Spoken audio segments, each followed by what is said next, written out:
Sudah? Nah, ini bagian pertama. Satu, rizki yang didapatkan dengan ikhtiar. Kedua, rizki yang didapatkan dengan bersyukur. Dua, dengan syukur.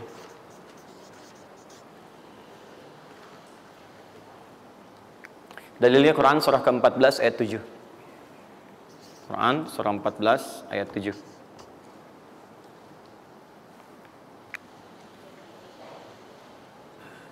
Yang saya kotaki itu yang dihafal ya. Yang saya kotaki itu yang dihafal.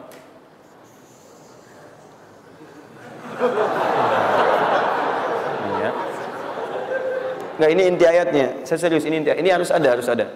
Ini, karena ini saya sering katakan ketika Anda menghafalkan, itu spirit ayatnya ada dalam jiwa kita. Kalau bisa udah otomatis gitu. Udah otomatis. Jadi begitu antum mengerjakan itu, antum ingat. Dan ketika antum berniaga pun, antum ingat. Jadi kalau antum sedang misalnya usaha apa, ada sholat tuh, antum refleks. Sholat. Karena tahu dengan sholat itu rezeki bertambah, bukan berkurang. Jelas ya? Nah. Terus kan? Ini, Quran surah 14 ayat 7. Saya naikkan ke atas ya. Turunannya. Quran surah ke-9 ayat 103. Saya urutkan berdasarkan amalan. Dan Quran surah 9 ayat ke-60.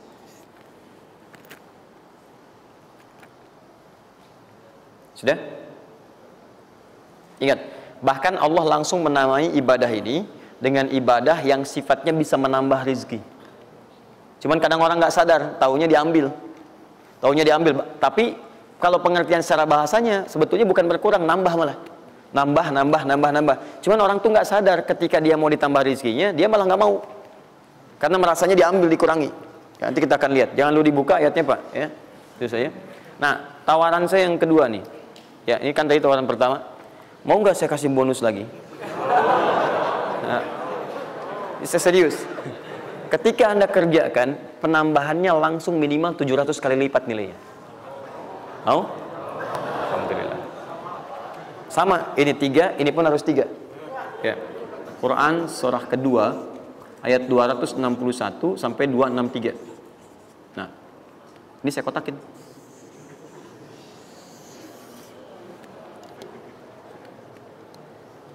Sebentar. Quran surah kedua ayat 261 sampai 263. Saya mohon izin ya, saya lihat dulu satu. Supaya nggak online maksud saya. Pokoknya Anda online ada masalah dengan saya nanti. Nanti saya kasih di akhir, rumus cepat menghafalkan. Sudah? Nah. 2. Nah, yang ketiga, nanti saya simpan dulu aja supaya Anda fokus yang ini dulu untuk berlatih selama sepekan. Ya, berlatih selama sepekan. Supaya nanti, karena yang ketiga ini lebih cepat lagi. Lebih cepat. Saya khawatir Anda melakukan lompatan langsung pada yang ketiga. Nah, persoalannya kita mesti berurut karena yang satu dengan dua ini keduanya saling bersinergi. Begitu yang kedua udah dapet, yang ketiga lebih mudah. Ya, karena sudah punya kebiasaan dari yang pertama tadi. Kalau saya munculkan yang ketiga sekarang, maka persoalan terbesarnya adalah kebanyakan orang nanti akan meninggalkan yang ini yang paling bahaya. Semuanya pada di masjid aja gitu kan, dan sebagainya. Jadi nggak ada di kantor kosong, di bank kosong. Jadi hilanglah kehidupan di muka bumi. Ya. Jelas ya? Nanti kalau ini udah enak, nanti saya turunkan ini yang dikejar oleh sahabat kemudian. Sampai Utsman bin Affan, Abdurrahman bin Auf tuh hobinya cuma nungguin tahajud aja. Nungguin tahajud, datang. Bukan nggak kerja.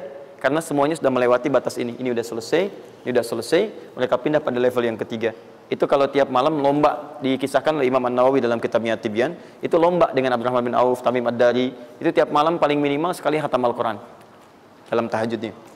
Tapi dahsyatnya, besoknya, sekiannya itu selalu datang.